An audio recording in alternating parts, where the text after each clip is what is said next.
So I'm here today with Julie. She's the founder of Glow Chocolate. So they make all natural, organic, vegan, dairy-free, soy-free chocolate. Everything free. Everything free. Yeah. So that's absolutely. They even make chocolate without chocolate. There we go. Yes.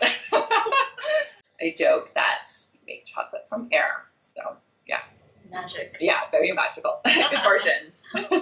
So we're really, really excited to talk all things chocolate with Julie today. But before we begin, maybe just tell us, how have you been? We're doing this recording, in times of COVID. Like, how has COVID kind of impacted you personally and obviously also your business? Yeah, great question. We were just having this discussion earlier. Like everybody, it's definitely inspired lots of changes. So I think like most businesses, I've had to do a lot more online business. So some of my retailers did shut down completely or they've downsized. Although a lot of them are opening and I am kind of getting more retail sales back. But I mentioned to you earlier, Diana, I've always wanted to do online sales. So it's inviting me to go more towards where I've always wanted to focus. And it's just sort of been, I would say forced that, but it's a good redirection. Redirection, thank you. Yeah. That's a better word, yeah.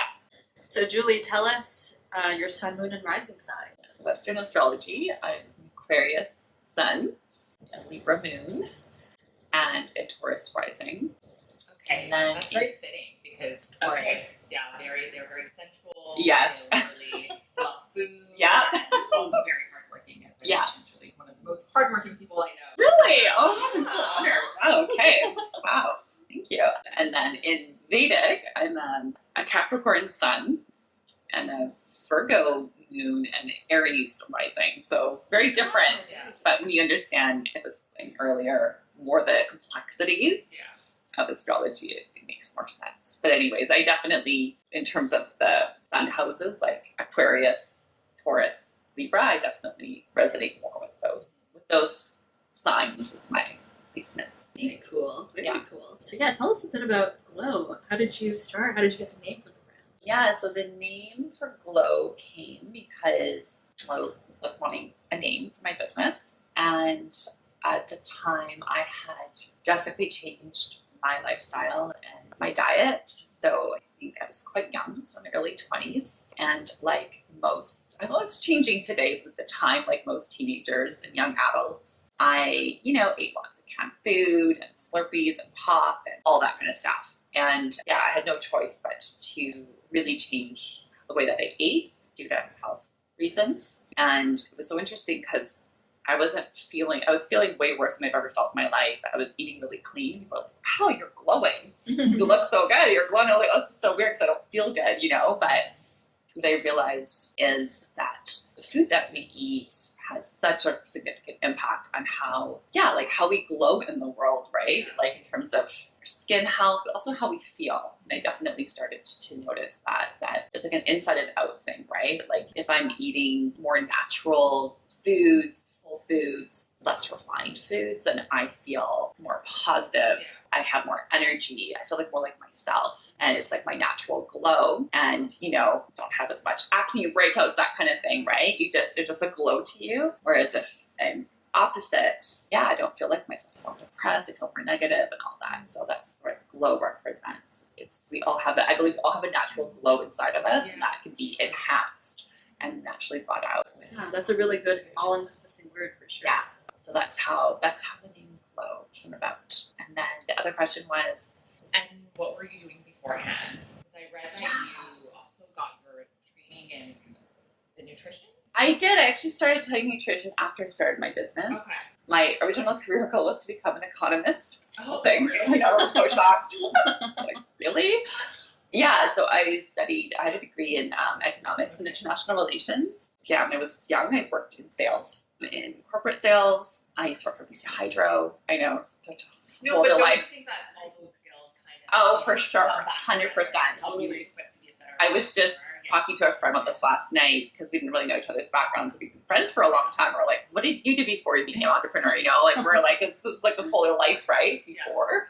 I was sharing with him that, I'm like, no, like I worked in corporate, and so you develop a certain set of skills, right, that are transferable. And then I worked in government, in economic development. Interestingly enough, I worked in the entrepreneurship division, so to develop entrepreneurship in BC. So I worked with a lot of the organizations to help them get funding from the government to help them develop entrepreneurship, which was funny because I ended up applying to them after for loans. And then I worked in agricultural economic development. So I worked with like farmers markets and organizations to develop the local food system. But I didn't know I was doing this at the time. So it was really funny looking back that I'd worked in those areas. Was like your intended path, that it was just I guess so. Yeah, it just sort of unfolded.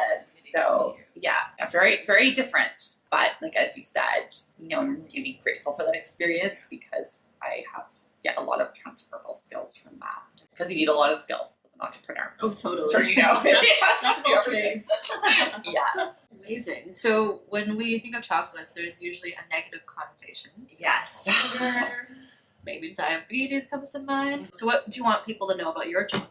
Yeah, that's a really great observation because, of course, I come across that all the time talking to people, and there's like this fear in chocolate, and they just like, it breaks my heart. I'm like, oh no. I think it's really interesting to go back to the history of chocolate and like the cultures that originally used it, which were kind of like the Mayans and First Nations people in Central South America. And it was used as medicine, right? They used to use it in ceremonies to connect with the divine, and it wasn't actually used at all as sweets. They drank it.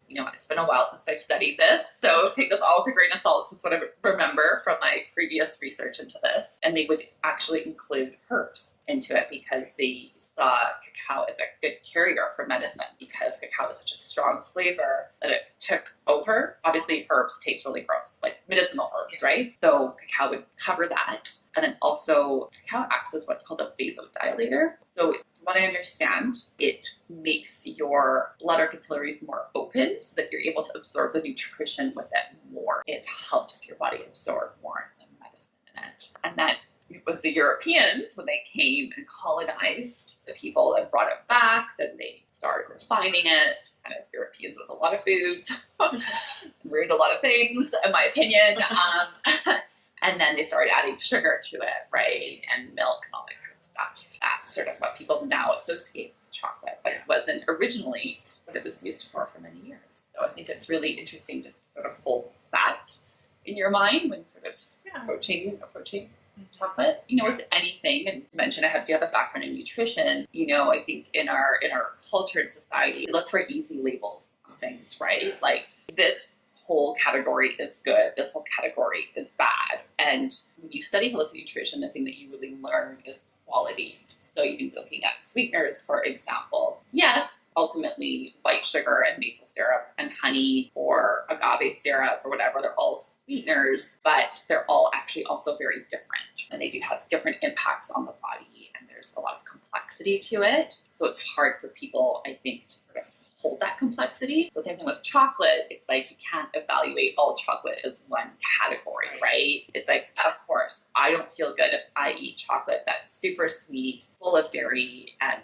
full of additives. So it is possible. People are shocked, but it's possible to have a really, really healthy, nourishing chocolate. And it's also used very high quality ingredients, really high in antioxidants. So I always say, like, when you're eating the right kind of chocolate, it's like you're giving yourself a facial from the inside out. And of course you can overeat anything, but I don't know, I feel like chocolate helps me to maintain balance, and it's definitely a total health food. That sounds like your chocolate in particular is going back to the root of... Yes, it does. It does, absolutely. And I do incorporate a lot of adaptogens into it and other healing plants, because that's actually part of the tradition of what it actually was meant to be, but right? To your point, like all the sort of sugar and milk, all these ingredients, these are sort of more the new age ingredients. They're not really, they're not traditionally used in things like food. So these are like processed. These are processed ingredients. Yeah. So it's interesting that you're kind of bring, like Mia said, bring back to the roots of what like chocolates is like original form. Yeah, definitely. And I bring a lot also intention to working with chocolate as well, which I don't know if they did that, but I imagine they did. And so I feel very passionate about that. You're making me love chocolate even more. Okay.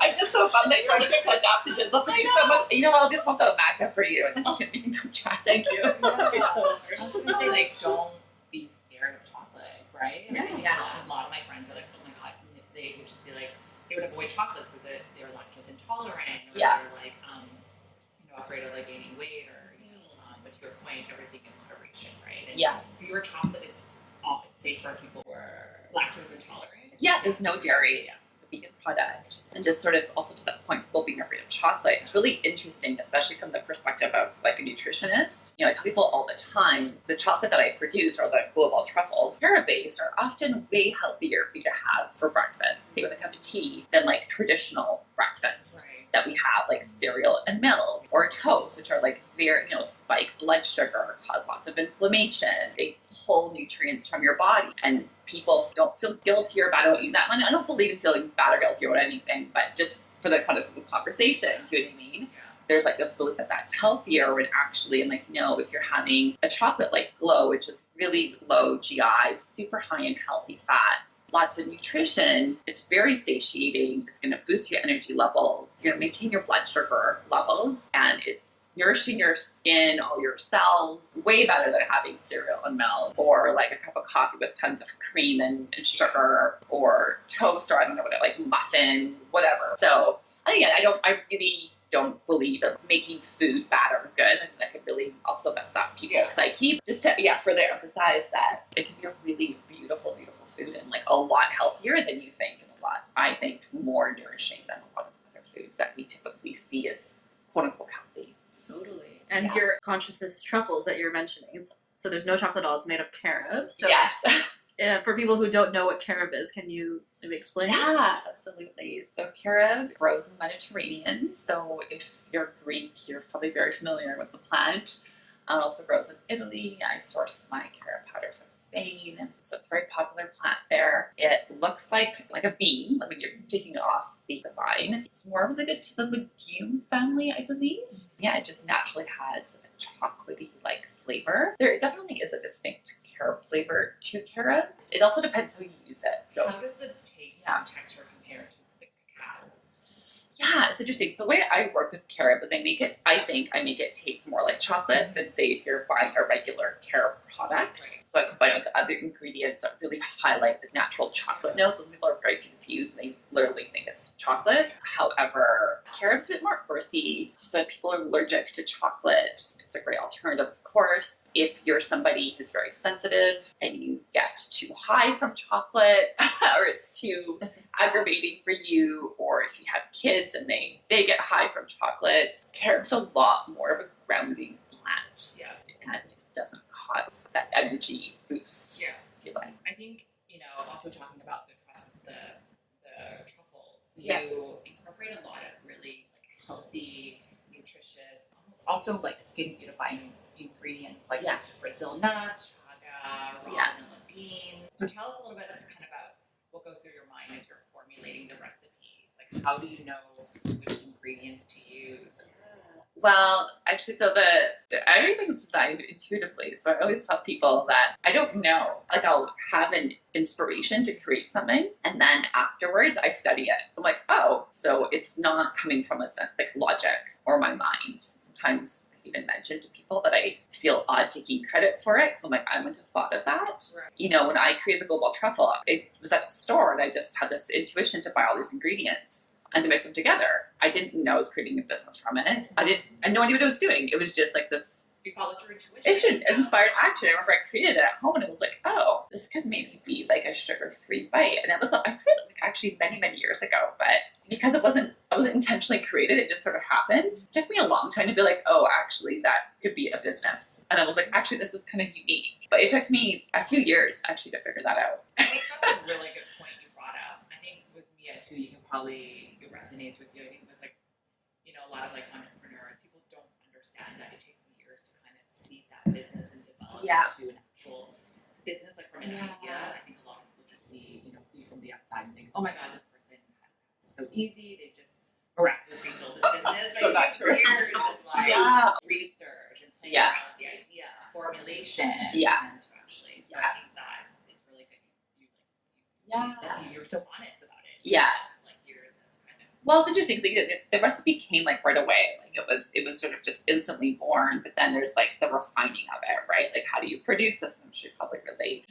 Is like you have an idea, and then it's like how do you scale this? And then then it's a refining. I'm not sure about formulating beauty ingredients with food. There's so many details that matter, like how long you're blending something for will completely change the flavor and the texture of something. So then you have to like be so specific about that. Then what's the optimal this? Because then you have to set processes, and then what flavors? What are people looking for? So then how do you modify what you're doing to fit your customers' needs? It's like a dance. You have your thing, but then you have to also adjust people's desires. So that process, it's ever evolving and ongoing. For me, it's taken a long time. It's all chemistry. Yeah. Yes. Yeah, totally. So, but what was the process like?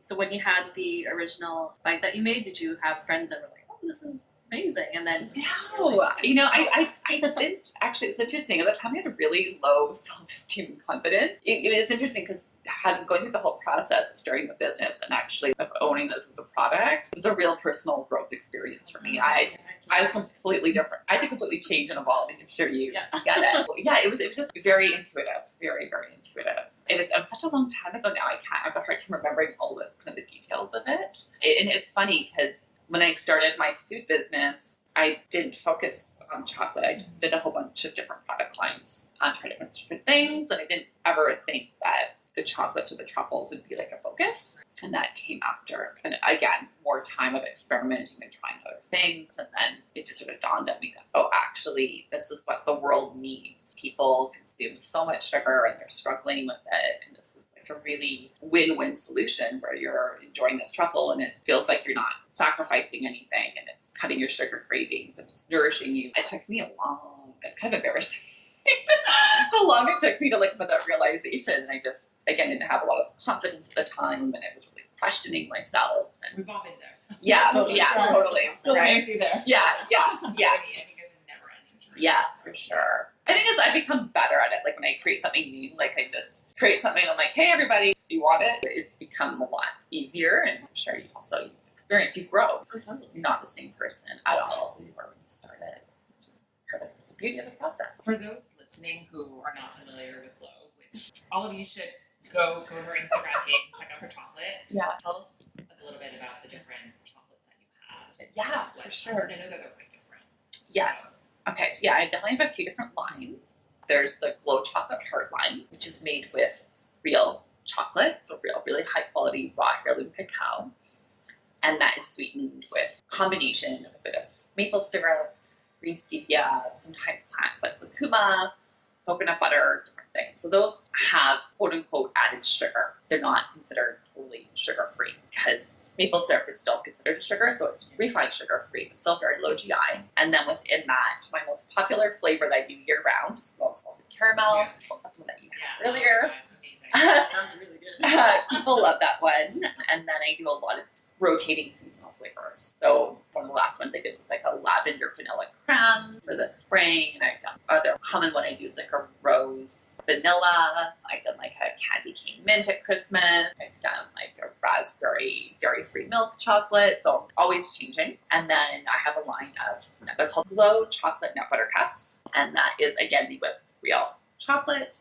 So you can put in maple syrup and other healthy sweeteners, and they're like a healthy version of Reese's. Yeah, I want to say yeah. It's exactly a healthier version of Reese's. Yes. So I only have one flavor in that line. It's called Salted Vanilla Almond Dream, and that really, so it's not peanut butter, but it's like an almond butter with salt and vanilla.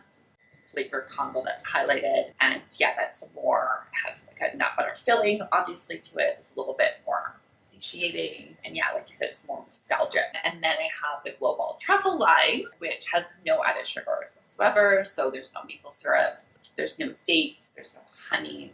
It's literally, like you said, just carob and a whole bunch of, call them superfood, nutritious, nutrient dense powders that are brought together in a way that just highlights natural sweetness. So people are like, how does it taste sweet? And I always tell people, I'm really very careful about ratios that I use. I always say it's like golden, or I call it the glow ratio, where you get the right amount of each thing and it's the magic. And all the right flavors come out the right time, and you don't need the artificial whatever Yeah. to create flavor. You don't need the extra sugar or the dairy. It's just the natural flavors highlighted and showcased at their best and combined in the right ratio. And people have a hard time again wrapping their head around that. But what? Like, what's the catch? And like, there's no catch.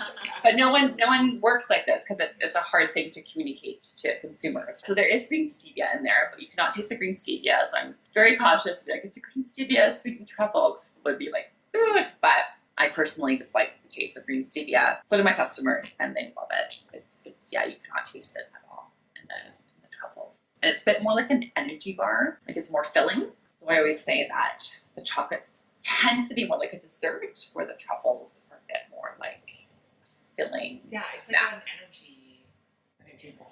Energy bite. Yeah, energy bite. Right. Yeah. So Yeah, it's like a crunch between that and a chocolate. It's not high in protein. Like I'm not trying to make it a protein thing, but it is very satiating. You get tons of really healthy fats, and yeah, I have customers who are diabetics and they have it and they don't. It doesn't cause a spike in blood sugar or anything. this is a question that I've always had in mind. So what is the difference between cacao and cocoa? And which do you use in your chocolates? Yeah, okay, it's a great question. From my understanding, cocoa is processed differently. It's more highly processed. Again, I've researched this and it's not fresh in my mind. I think it was created by the Dutch and they wanted to make like a chocolate that dissolved in water. So they add something to it or they alkalize it or pull something out of it so that it's basically less natural. It's a more processed product. I mean, cacao powder is definitely not, I guess you could say, a whole food because it's extracted from the bean, but it's a more natural derivative than cocoa. And where do you source your cacao? Interesting you asked that. I'm actually kind of in the process of changing my cacao supply because my cacao supplier changed her cacao supply, but it normally comes from Ecuador, and there's actually lots of suppliers. I'll still source from Ecuador, but just from a different supply entry point. Yeah, it's Ecuador heirloom cacao, which is the best chocolate in the world. Most chocolate comes from hybridized trees, where they change the chocolate plant so that it grows faster for economic reasons. From my opinion, when that happens, you're sacrificing other elements of the plant. Anyways, this comes from like a natural growing cacao plant that's been growing for 90 to 100 years. Yeah. So it really deep roots in the soil, and it's all nature made, which is, I think, the best. Very high quality. Mm-hmm. You can definitely taste it though. Yeah. Definitely like the ingredients that you use. Yeah. So our podcast spotlights many female entrepreneurs, which, as just as a coincidence, are many amazing women in the wellness space.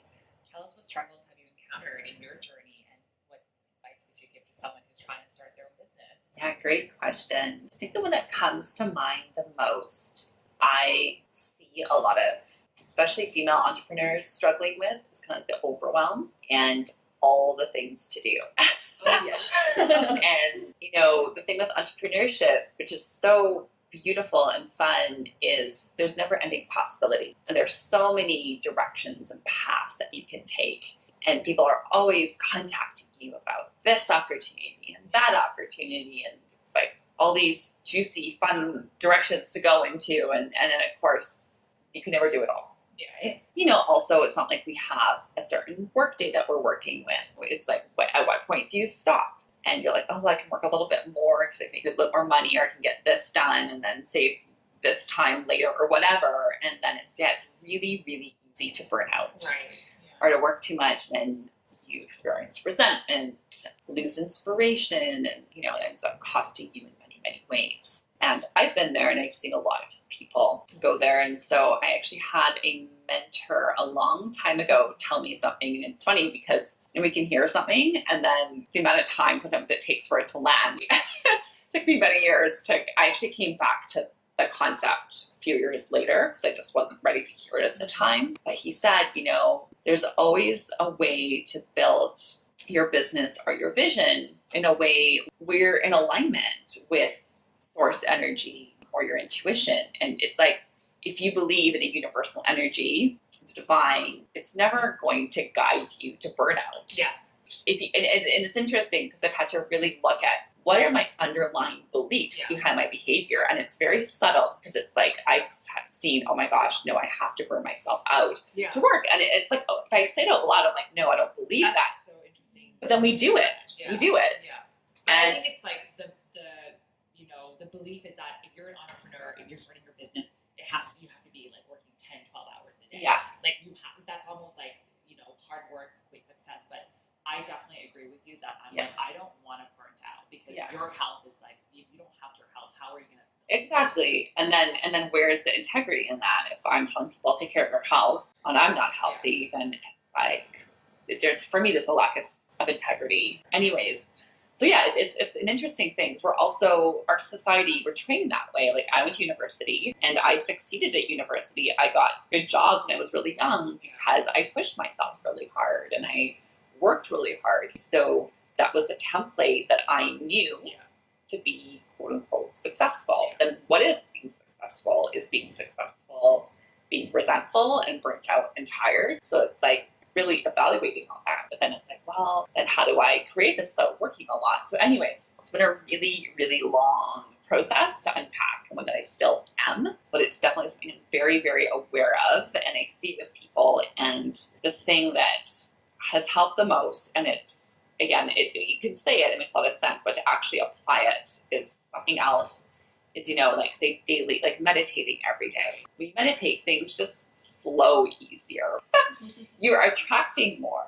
Things come to you. The other thing I'm really big on is like inspired action. Like if someone messages me and says, oh, having this event, do you want to come? And like to really think, okay, like how many hours is that going to take? Like how much back and forth emails, the driving over, the preparation. Oftentimes these small events are like 12, 14-hour time commitments plus. It's like a 2-hour thing. And maybe sometimes that might feel like a thing to do, but often it's like, it's not. It feels heavy. But if I am going to say yes, it's because I think I should. Oh, I need to get my product out to people's mouths or whatever. So I should do this because it came to me. And so I really had to question that. You can say no from a loving place. Yeah. And whenever you're saying yes to something, you're saying no to something else. So I have found that the more that I follow that, the more that things unfold themselves. But it's easier to apply that, I think, in the area of your life where finances aren't involved. And it's such a practice to trust that when money's involved. So I think that's the biggest piece of advice is to examine your beliefs around why you're doing what you're doing and how hard you have to work. And practice things like just a day, like I'm just going to meditate today, or I'm going to really follow my intuition on everything today. I'm like, what does that look like? And just become more mindful of that and just notice what happens. Yeah, so that ties in kind of really well with our next question is, what is your go-to wellness or self-care ritual or practice? And you mentioned meditation. Yeah, I don't believe in having like a certain thing I do every single day because every day is different. So some days it is meditation. Some days it's I need to go for a walk in the forest. Some days it's I need to like hang out with friends. Like it's just being mindful. I'm always mindful that I need to fill up my own cup before I give. So it's like, what do I need to do today to fill up my cup? And then just be present with that. And oftentimes it's things like I love tea, as you know. So have a nice cup of tea or just read a book for 50 minutes or meditate or do yoga and get some physical activity. And it's interesting because we think that, if I take time for myself, I'm taking away, but actually you can give so much more. You are filling your own cup first. So what can we expect from Glow in the near future and in the years to come? What are your hopes for the company? Can we expect maybe a retail store in the future? Yeah, great question. It's interesting. I used to be like very, very like, these are my specific goals, like 5 years and everything. And I've actually really changed my way of operating. And again, what's really important for me is how I feel when doing things. Yeah, I definitely want to expand. So I'm very clear that I want to get Glow into more people's mouths and hands. I love making Glow. I love the impact that it creates. And I want it to be done in a way where it feels really fun and in flow for me. And that it makes business sense. It makes everything sense. And so for me, that's a really intuitive process. And it's an ever-refining process. So yeah, I did at some point want to have my own retail store. And then I was like, oh God, that's like a lot of work. Do I really want to do that? So yeah, there's elements of a retail store that I do really love. But I think it's definitely not, I don't feel like it's a next step.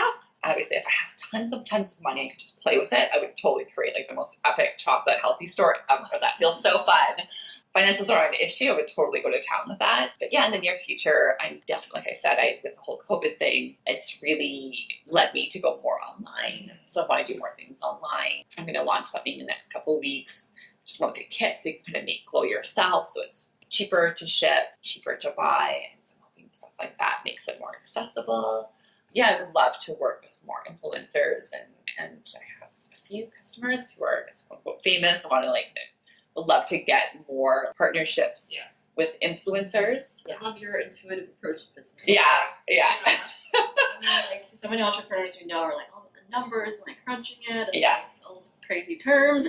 I'm very numbers oriented too. I mean, people think, oh, Julie's very intuitive. She's going through her numbers. I'm like, no, you just see my spreadsheets. I know all my costing. Do you know what I mean? I know what my costs are every month. And so, but I think that you also, the way that you approach business is very, it comes from intuition. And I think you don't try to, control the outcome. And I think that one thing that COVID has really taught us, it's there's so many unknowns and things can change super unexpectedly. And I think as a business person, you just have to be nimble and open-minded. Adapt. You can, adapt, and you have to just set your intention, and you have to tell the universe what you want, and then just let it kind of in an organic way. And I think I've learned is if we're so narrow focused on maybe it might feel inspired at some point to be I want a store in 2 years, and I'm going to take this and this step. It's not what feels good for me right now, so I'm not doing that. But I was trying to force myself to be well, I want to do this, and it has to look this way. Then it's you're actually limiting yourself. What if there's a better idea? What if there's a better way of doing things, but you're not allowing that to come, right? And it's well, what are you wanting from that store? What deep down is it? Is it wanting to serve more people? Wanting to be more creative? There might be an easier, better way to do that. Who knows? Yeah, I feel that way it keeps you more open to more possibilities. I think that's it for today. So Perfect. Thank you so much, Julie, for having us here. You're so welcome. Chocolate was delicious. Thank you. Bye. Thank you so much. It's such a pleasure to chat with both of you. Thank you for having me. See you guys next time. Thanks for listening to another episode of Luna Nectar Universe with Mia and Diana. Get nectarized.